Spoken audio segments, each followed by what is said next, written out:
So ఒక ఘట్టం అయితే ముగిసింది. ఓకే, సో రెండో ఘట్టం మొదలవబోతుంది. కొంచెం పడుకొని రెండో ఘట్టం మొదలవుతుంది.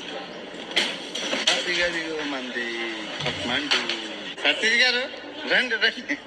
మళ్ళీ దర్శన భాగ్యం కలిగింది మాకు. Thank you sir, super. Satish గారు బాయ్ అండి, కలుద్దాం మళ్ళీ. Thank you thank you thank you. Time అయిపోయింది, బాయ్. పరిగెట్టు లేట్ అయిపోయింది ఎందుకంటే ట్రాఫిక్ ఉంది బాగా. పరిగెట్టు. యాక్చువల్గా డిపార్చర్స్ ట్రాఫిక్ జామ్లో ఉందన్నమాట.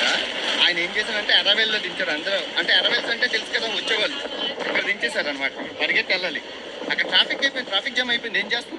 లెట్స్ గో సిటీ అడుగు, లెట్స్ గో. పరిగెట్ట వీడియోల తర్వాత రా, పరిగెట్టా.